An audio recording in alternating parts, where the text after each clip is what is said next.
estamos começando mais um Papo Diversidade, hoje com a presença da doutoranda Viviane de Matos Batistello. Tudo bem, Viviane? Tudo ótimo, Rose. É um prazer estar aqui conversando com vocês. Que ótimo, Viviane. Então, hoje nós vamos conversar um pouco sobre leitura mediada, certo? Certo. Eu vi que tu publicaste um artigo neste livro. Tu poderias nos falar um pouco sobre esse teu artigo? O título é Desafios e Possibilidades de Práticas de Leitura para Crianças Autistas. Isso, o livro é O Autismo, um Olhar por Inteiro.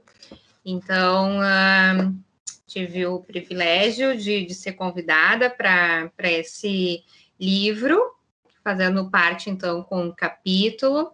É um livro que traz, então, um recorte a nível nacional sobre o autismo. E nesse capítulo, então, eu apresento os desafios que as pessoas com autismo enfrentam, né, na prática de leitura. Então, eu trago uma proposta de mediação de leitura para as crianças com autismo. As pessoas às vezes imaginam assim, mas ler, senta, conta a história, né? Mas para as crianças com autismo específico, nem sempre é uma tarefa assim tão simples, né? Chegar e contar a história. Por que que isso acontece, Rose? Porque a questão do autismo, ela traz um comprometimento nas questões de comunicação social e de interação. Então, a gente nem sempre sabe se realmente a criança, né, está conseguindo prestar atenção, ou entendendo, ou interagindo em função das comorbidades, né, das questões do próprio, os sintomas, né, desse distúrbio que tem um fundo do neurodesenvolvimento, que traz, então, essas questões que podem prejudicar no entendimento, né?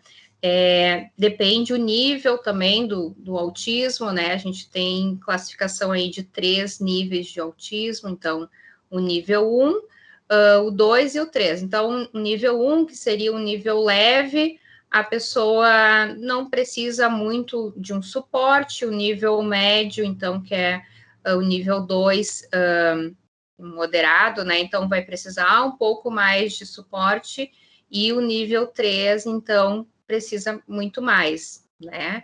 Então, o meu interesse em buscar esse assunto, ele surgiu devido às pesquisas, né, durante o doutorado e já lá no mestrado também, porque no Brasil há uma carência de estudos que são direcionados, então, para esse programa que vai incentivar a prática de leitura para as crianças com autismo. Então, a gente aqui no Brasil tem bem poucos programas que vão incentivar a leitura, né? E específico das crianças com autismo. Então, há uma carência nessa área. Isso. Tu já tinhas investigado essa temática no teu mestrado, né? E no teu trabalho de mestrado, tu propuseste uma metodologia, né, para trabalhar a questão da leitura mediada com crianças autistas. Tu poderias nos falar um pouco sobre essa metodologia? Sim. Então, no mestrado, eu comecei a pesquisar, e a gente, então, encontrou uma abordagem que se chama o recall. Então, esse recall, ele vai sendo direcionado à leitura com intervenções. Então, durante a leitura, durante a mediação, não é simplesmente contar a história. Então, vai ser contada a história, e o que a gente chama, então, de uma leitura compartilhada, ou seja, vai ser feito intervenções, vai ser feito inferências, fazer perguntas durante a contação, para ver se a criança realmente está conectada ao que está sendo contado, e vai sendo estimulado também as questões, então, da imagem, as questões de vocabulário. Então, é uma abordagem que ela vai interagindo, então vai promovendo, né, as habilidades de leitura. Então, não é simplesmente um momento assim como tem nas escolas, né, a roda de leitura, né? Então, tem hora do conto, senta todo mundo lá na rodinha e conta a história. Então, com as crianças com autismo, às vezes elas vão ficar prestando atenção em outras coisas e não vão estar interagindo com a história. Então, a gente se perde, né, a essas concorrências, né, com a aprendizagem, que são esses sintomas que o transtorno trazem, né? E essa leitura mediada, ela tende a contribuir só para o desenvolvimento do letramento, ou ela também pode contribuir para qualificar essas interações da criança com autismo, com outras pessoas? Sim, ela é extremamente importante para a prática da comunicação social e da interação, porque vai sendo, além de se tornar um hábito, né, já que a leitura ela não é algo inato nosso, ela precisa ser ensinado, então vai se tornando um hábito também para a criança, ela vai aprendendo essas habilidades da leitura, ela vai aprendendo o simples fato de virar uma página para algumas crianças, isso pode ser bastante desafiador, né, em função das questões sensoriais que o transtorno pode trazer para algumas pessoas. Então, às vezes esse contato com o material impresso, né, o livro, ele tem que ser um livro, às vezes, com uma espessura maior, ou às vezes de tecido, ou às vezes o tecido não dá certo, tem que ser um outro, às vezes tem que ser o digital.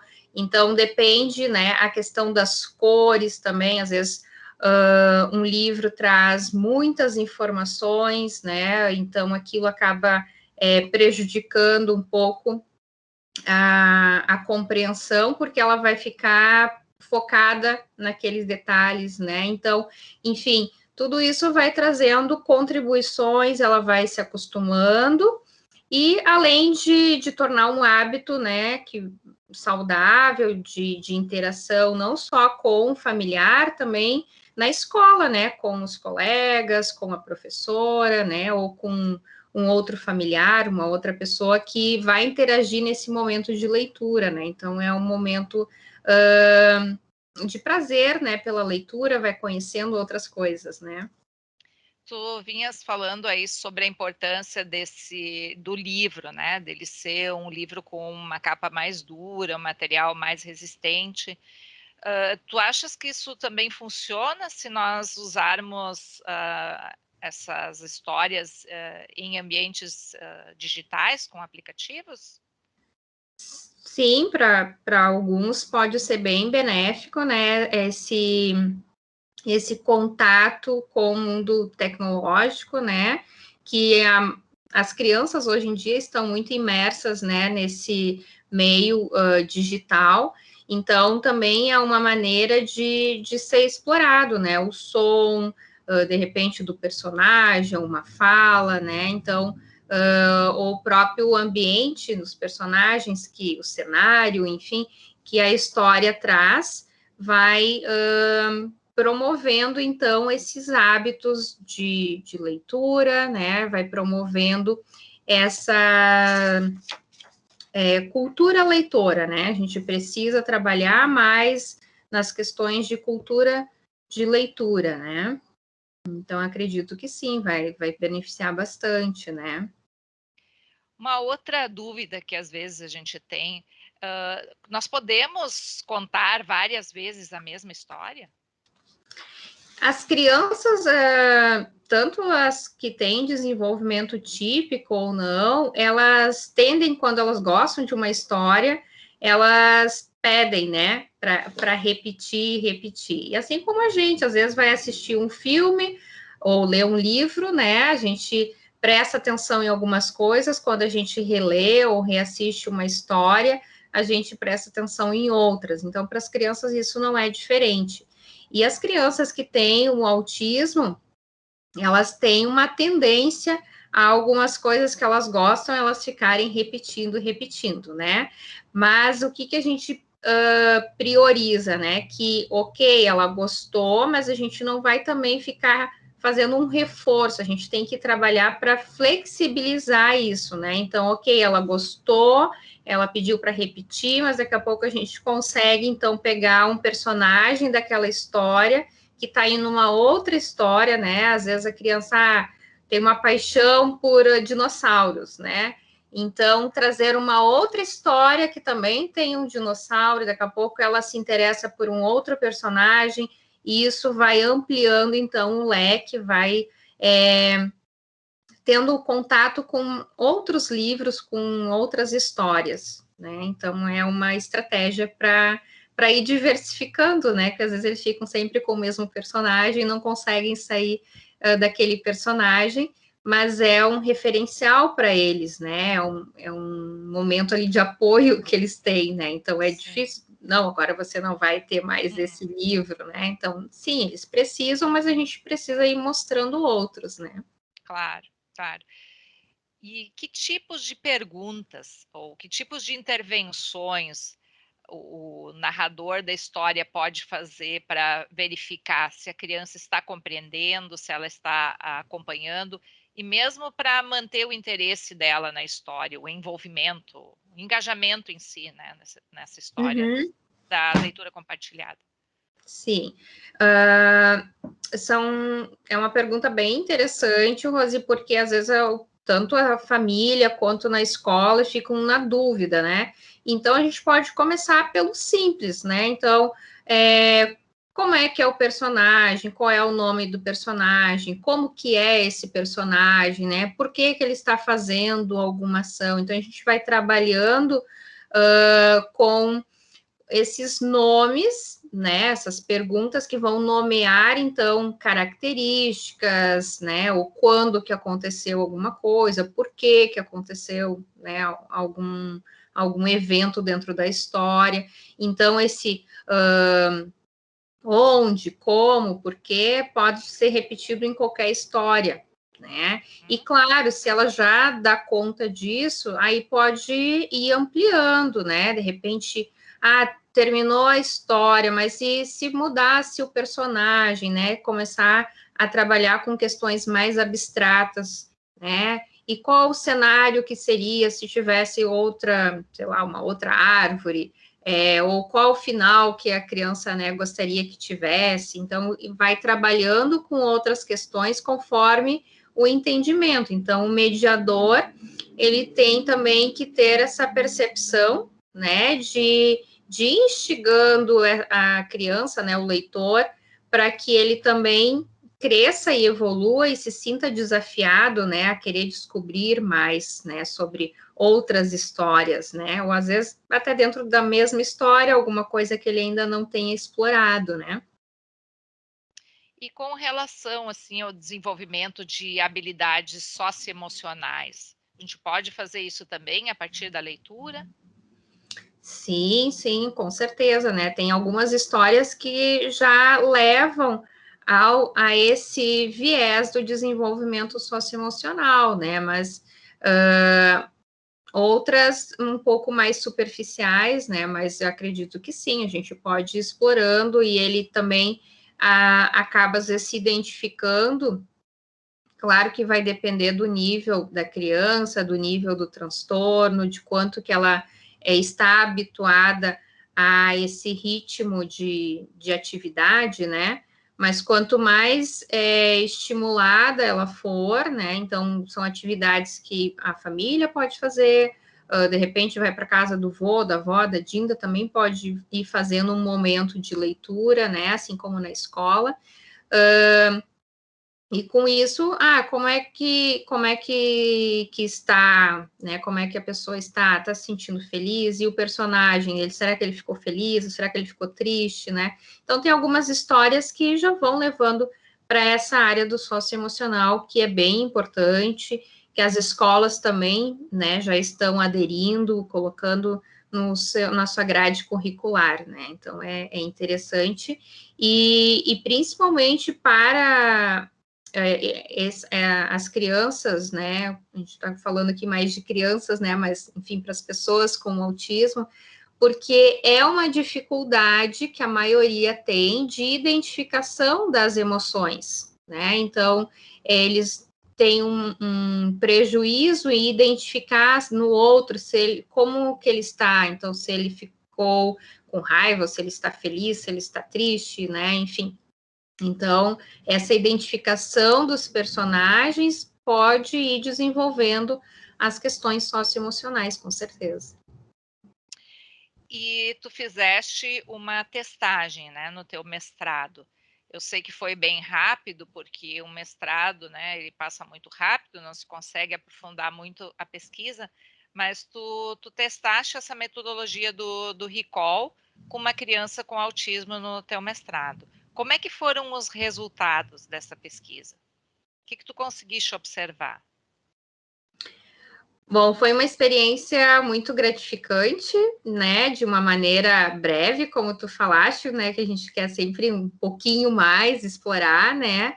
Mas foi muito interessante, deu um resultado muito positivo, e claro que teve o engajamento da família e da escola, então não eram, foram atividades de leitura, e foi feita então essa mediação, né?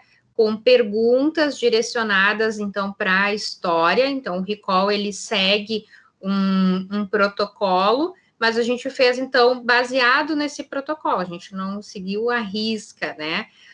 Mas, mesmo assim, já deu um bom resultado, tanto para a criança, que ela já tinha o hábito de leitura, mas era muito superficial, e com isso ela começou a se interessar mais, né?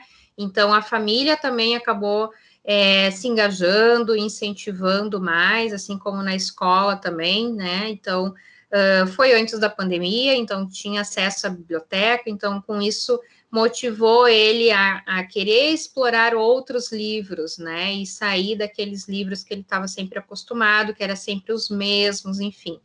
E que ele já sabia a história, né?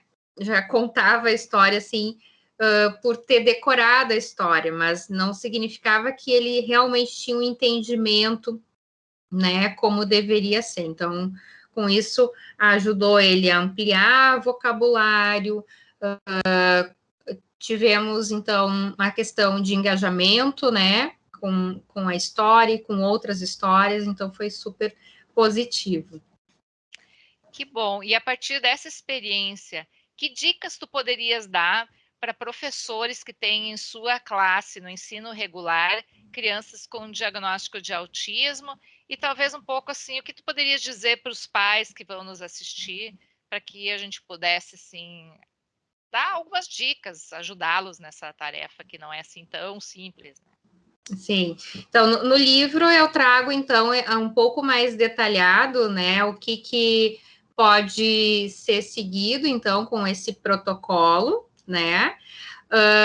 E uma dica é começar a fazer essa leitura, né? Verificar, então, às vezes já tem um personagem, né? Gosta de dinossauro, gosta de gatinhos, enfim, um personagem, trazer de repente uma história que tenha um personagem que seja familiarizado para ele, para fazer esse engajamento e motivando ele, né? Às vezes eu escuto, né, como eu sou psicopedagoga, escuto muito assim das famílias, mas ele não para quieto, ele fica só 2, 3 minutos, né? Então, isso também é uma questão, às vezes, a criança é muito hiperativa, não vai ficar ali sentada 5, 10, 15 minutos, né, como a família gostaria que ficasse. Então, esse tempo, ele é gradual. Então, ficou 2 minutos, conseguiu ler 2 páginas, ok.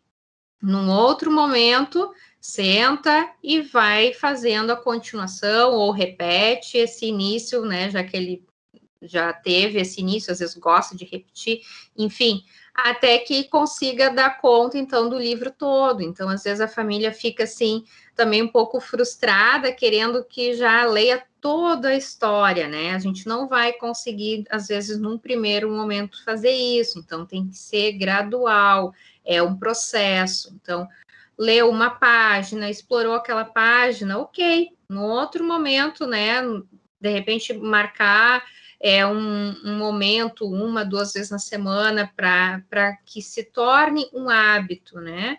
E cada vez vai aumentando, então, deu 3, no outro dia lê 4 páginas, até conseguir, então, concluir o livro, de repente, releia o mesmo livro, né, ou vai para outro, né, acho que é interessante também oportunizar, dar contato, né, para as crianças, né, e às vezes tem essa questão sensorial, que eles não vão conseguir, então, explorar o livro físico, mas a gente tem o mundo digital, né? Então, aí na Fevale a gente também está organizando aí um aplicativo com livro digital, com história digital, exatamente para isso, para oportunizar essas crianças que também têm essas questões, então, de processamento sensorial, né? Então, essa é a dica, né? Comece a ler, comece a interagir, comece a explorar a leitura aí com as crianças. Agradeço muito as tuas dicas, as tuas contribuições, Viviane. Eu acho que é importante, né, que os pais tirem um tempo para os seus filhos, todos os pais, né, de crianças com desenvolvimento típico e também, principalmente, de pais de crianças com autismo, né, que tirem um tempo, que se dediquem, que comecem desde cedo a ler com seus filhos, né, porque eu acho que para além dessa questão, né, de desenvolver a leitura em si, é uma atividade para pais e filhos fazerem, né? Assim como uns jogam bola, outros, né, assistem televisão, podemos também criar esse costume, né, de ler com os filhos. Acho que é bem produtivo, né? Sim, é super produtivo e nas questões, assim, do distúrbio do neurodesenvolvimento, no caso do autismo, as atividades que a gente chama de intervenção precoce, né, elas são muito positivas, porque às vezes para uma criança com desenvolvimento atípico precisa ser explorado muito mais, precisa ser reforçado muito mais do que uma criança que não tenha o autismo. Então, leu uma página, no outro dia vai ler de novo, né? Até que ela entenda que o que realmente está sendo feito, né? Como eu disse antes, às vezes o simples fato de virar uma página, né? Terminou ali, tá, e agora o que faz? Uma outra criança, já sabe, vai virar a página. Mas para a criança com autismo, às vezes, né, que tem um comprometimento cognitivo, não vai entender que ela tem que virar a página, né? A gente também não pode generalizar, não são todas as crianças que têm autismo que têm comprometimento cognitivo, mas existe um percentual bem elevado que traz essa comorbidade de deficiência intelectual associada, né? Então, vai ter um desenvolvimento mais lento, né? Então, claro que tem outras crianças que, ok, já entenderam como é que funciona, mas talvez tenha essas questões de interação, de entendimento, né? As questões socioemocionais, enfim, cada caso é um caso, mas é importante que se inicie o hábito, né? Então, que tem esse momento, como né, tu falaste, isso é bem importante.